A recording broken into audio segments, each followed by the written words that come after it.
everyone. Welcome back to another episode of But Why the Podcast. Today we have a special interview with Shorten, who plays Walt Yoshida on AMC's The Terror Infamy. If you haven't heard about this show, you need to. The second season of AMC's horror anthology centers on a series of bizarre deaths that haunt a Japanese American community and a young man's journey to understand and combat the malevolent entity responsible. In addition, the series is one of the first depicting the internment of Japanese Americans on such a massive scale, complete with authentically recreated camps in scope and scale of post-World War II. As Walt, Shorten plays Chester's oldest childhood friend and a Japanese American struggling to protect his family and friends amid the horrors of World War II and the Japanese American internment camps. Now, we did have some issues with some of the interview audio in the beginning, so this interview picks up right when Lee is talking about getting into character as Walt Yoshida, specifically after the death of his father, Yoshida-san, in episode 2 of The Terror Infamy. Hi, I'm Lee Shorten, and I play Walt Yoshida on The Terror. It was one of the early days on set. We shot episode 1 and 2 together, and it was I think it was my third day of shooting. So, we hadn't had a lot of time to settle in and really get to know one another and find the groove. So I just, for that particular one, it was a lot of kind of soul searching and thinking about how I would feel, if my dad personally was killed in front of me, and all the things that I wish, we could have done together, or things I wish I'd said, and thinking back on all the favorite moments of our life. Yeah.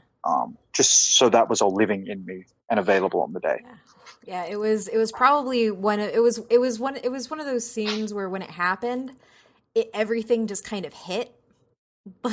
As a viewer, it was one of those moments where it was like, oh wow, this is real, and you kind of realize it pulls you back into the historical piece of it, as well. Sweet. I'm glad. I'm glad that this kind of it did. For me watching it, it was because there's this nice ebb and flow between a traditional Japanese ghost story, but then also the historical pieces, and each balance each other and bring tension. And when that happened, I was like, oh wow, okay, so these are all coming together, and we're getting introduced to what it was like. And the ramifications of what happens when you have a spirit, and it was really good. I'm sorry, this interview is just going to be me telling you how much I love The Terror. Well, hey, that's not the worst thing. That's I'm glad that you really love The Terror. That means a lot. And for you, because I know you said you do research and you do a lot of reading. How is it stepping into the camp set? Because I know that George Takei helped consult on making it as accurate to the time and as accurate to the setting as possible. How is it walking around on set for you personally? It's great. Our production designer, Jonathan McKinstry, is phenomenal. He was the production designer on the first season as well, and his work is next level, and I think you can see that on the show. And I think, as an actor, when you have really great sets and you have really good wardrobe, it makes your life so much easier, because you have to do less imagining. You just feel like you're there. And yes, the level of detail we had was crazy, next level good. And just being there, I keep saying this on the interviews, I felt very heavy in the best possible way. Partially because also we filmed in a lot of locations where Japanese Canadians had been interned or held. So you could just feel the weight of history there, which was, I say it's wonderful. It's wonderful as an actor. It's not wonderful that these things happened. Yeah. But for us, it was pretty magical. Because this is The Terror Infamy is the first time that we've really seen Japanese internment in media this way, isn't it? Yeah, I believe on this scale. Sometimes it's kind of a little background element, or it's alluded to, but to be front and center like this, I think it's the first time it's been done. Yeah. One of the things that has been a little hard for me watching, and I guess is a testament to the show, is just the timeliness of it almost. Especially, I'm Mexican American.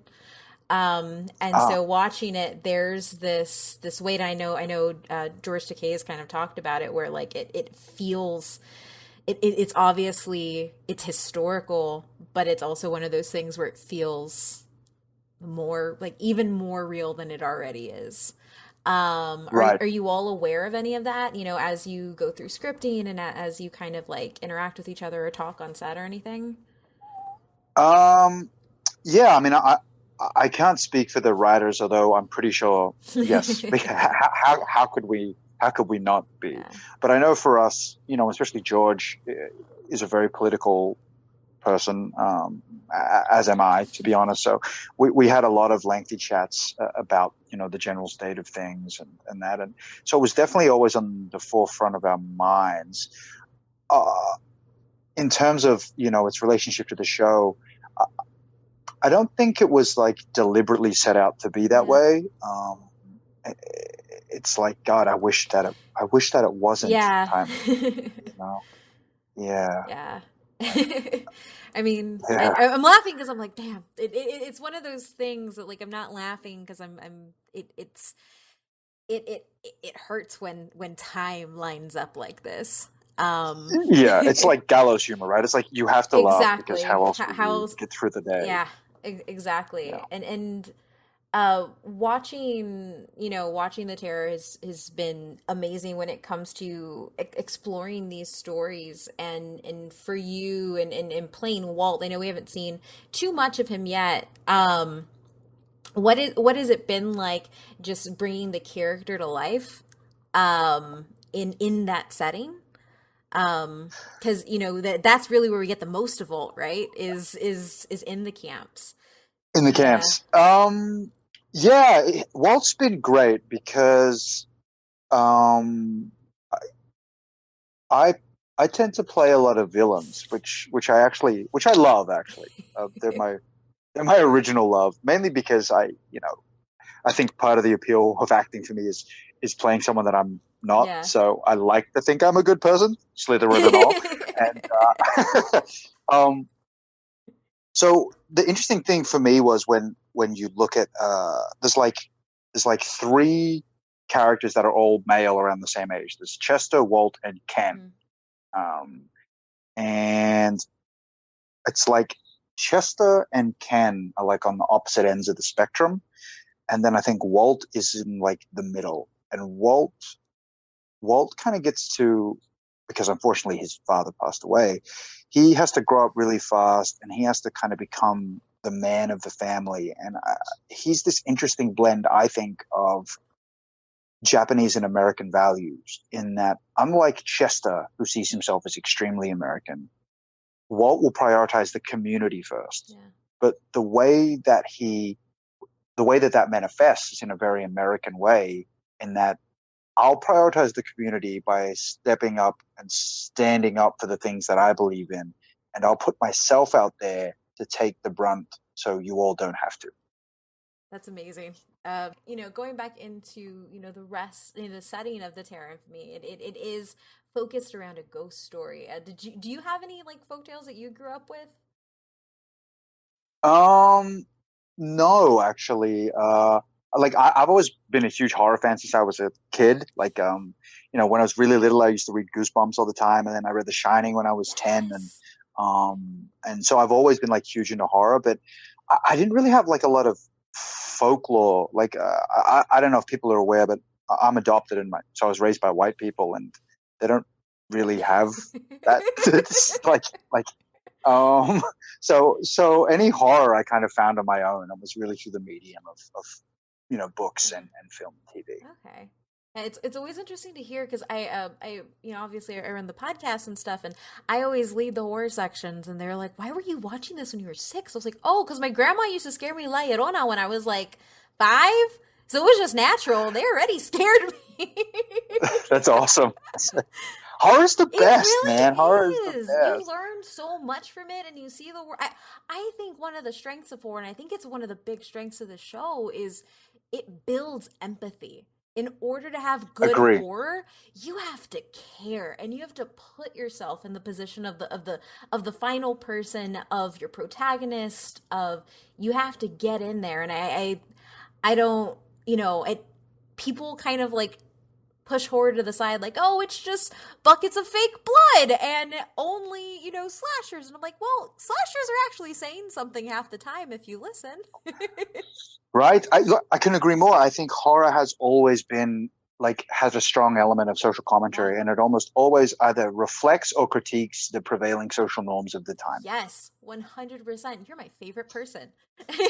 Oh, thanks. It's really hard sometimes when you have, because like neither of the guys on my podcast like horror at all, and yeah, they Really? don't. No Like way.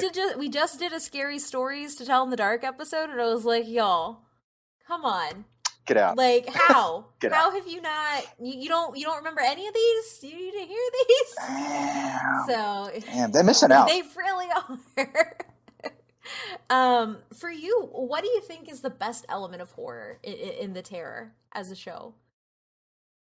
Oh, I think for me it's the human element. I think like the Japanese ghost story is really cool too, and I'm a huge fan of the J horror. But I guess too it's that thing of because the story has never been Yeah, told before, and because it's so timely, I think it's just the the things that we're capable of doing to one another yeah, is truly horrific. yeah, and that really comes front and center with Henry's dad. Yeah, When he comes back, the human monsters, right? Because I think his wife says this is going to protect us, and he's like, "Well, protect us from the evil spirits, but it's not going to protect us from the monsters, the real monsters." the real monsters, right? Yeah, and even in two when they're rounding up kids, Yeah. and it's like, yo, there's no way that those kids in the orphanage Yeah. are spies for the Oh emperor. yeah. Like, Because I think what? Luz says, that it's an infant. Like, what's it gonna do? He's like, it's to protect. And she's like, whose safety? Like, whose Right? safety is this for? It's Yeah. it's heavy, and I think that balance that it strikes is really good. Oh, Of thank you. of balancing that in, and the entire cast, from the cast and the writing and the direction. Like, again, this is just me telling you how much I love the Dare. Oh, But well, we won't tire of hearing it, I guess. So, so what for you, what can you tell fans about what's coming for Walt, or anything else? what can I tell people? Ooh, um, so I would say that we're going to delve more into the mythology of the supernatural. So you will get to learn more about Yuko. We're already starting to hint. So, and I keep saying as a general note, what I think is wonderful about this show is the the women have the best arcs. Amy, Luz, Yuko have the best arcs on the show, 100%. And I think traditionally in the period space, that's not necessarily Yeah. true. They tend to center males. And when you watch the first two episodes of our show, maybe that seems like it's going to be the case again because you're like, great, here's just some silent, vengeful spirit, and here's the kind of quiet Japanese girl or whatever. But they they go on the best journeys and they have the best arcs, and particularly through Amy, and I think she bears the brunt of the human horror, and and I just can't wait for people to go on that journey with her. Awesome. Um, so I do have, I don't want to take up too much of your time, but I do have to ask, why is Doomfist your main in Overwatch? Uh, there's just something really satisfying about one punching people into walls and killing You them. mean one bunch of people through buildings with your ults, and Yeah, yeah, pretty and much. there's Like, no safety anywhere? Right, and it's like, he's such a like hard carry guy. Either you're like on a roll and you're just like literally team wiping people and carrying hard, or you're playing the worst and diving in and getting instantly mowed down. But when you're on a roll, there's like nothing more satisfying than you just like you leap in, you just kill someone, you punch another person to a wall, you like get back out, then you like ult in. It's just when you're in the zone, it's just so satisfying. I would say if a Doomfist has a good tank or a good healer, I automatically am just like, this is gonna suck. This is gonna suck. Like, because I either play Diva, who is, I mean, she's great because I get an extra life, but I got to get up right up in there, and I need to trust that the rest of my tanks, or that my other tank is actually doing what they're supposed to do, so I can actually move. Right. Or I play Orisa, who like bumbles around the map because she can't really move fast. So if a Doomfist gets me in a corner behind my shield, it does nothing. Well, although on the flip side, you've got like you can prevent his CC if you've got it on cooldown, and then you can kind That's of. fair. So that is the one thing I love about being Orisa, is being able to I forget I don't know what the move's called. When I shift and I just brace up and I just stop the Rhine charge right there. I'm like, it's just so satisfying. It's like, no doubt. No, now you're here and that Reaper's about to go on you. So sorry, buddy. Right? God, I actually hate playing against the Orisas so much, no matter which character I am. I think she's just so. The best thing about her is pulling people out of hiding. Oh yeah, that is the funnest that's piece for me, at least, because I'm a tank person. I can't do ADCs. That's fair. I can't do squishies. That's fair. You must be like on Ilios pulling people into the pit. A little bit. Yeah, a little bit. Little bit. It's not as bad as crap. I forget the name of the map, but it's the map with all the bridges that run into the center. And if you get a good Lucio, he'll push everybody off the bridges. Oh, is that Nepal? No, it's not Nepal. Yeah. Oh, no. Well, that also works. Nepal is also a Yeah. terrible place against a Lucio. So who other than Doomfist, do you have another an off main? Probably Zenyatta. Zenyatta a lot as well. So you're into those skill players, like the ones that you Well, can't just it's not a soldier. You can't just pick those up. I mean, to be fair, I suck pretty badly. But yeah, like I guess Zenyatta is kind of the same as Doomfist. When I'm having a good day, it feels so satisfying, and then there's days where I cannot kill anyone, and it's the worst. But c'est la vie. I'm a tank. I don't get to kill anybody. Well, yeah. Except when you pop up like an awesome ult. Exactly. Unless I diva bomb an entire point with the entire team on it. Like Skya Industries, getting an ult on that point while everybody's defending it is the best feeling. Oh, no doubt. No doubt. I hate trying to push that map. Oh, that's a hard push. If you're not set up right, it's and you actually have to have a team that works. Right? I have tried to push that map with 3 tanks before because nobody would roll out of tank, and I was like, why? We don't need a hamster, and we don't need the Rhine can stay, but the hamster is doing nothing for us right now. Right? That's weird. Some people just they yell at you to be a healer and then just refuse to go to one themselves. It's classic online community. Oh yes. What do you play on? Are you a PC person or? No, I play on PS4. Oh, okay. That's the only thing I don't have. Yeah. That's the only thing you don't have? Wow. Well, I have an Xbox One and then I have a PC. Well, I guess I don't have a Switch, but I have Xbox and PC. So. That's cool. Yeah. But yeah, I mean, I can go on longer talking to you. You're a real cool dude. Like honestly, this is awesome. If you have one thing to get, a new somebody who hasn't, started watching the terror yet, what would you tell them to get, to get them to start watching?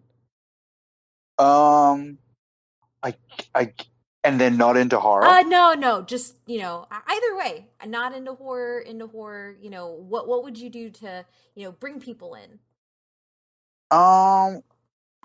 Like I guess I keep saying the 2 things that are important to me.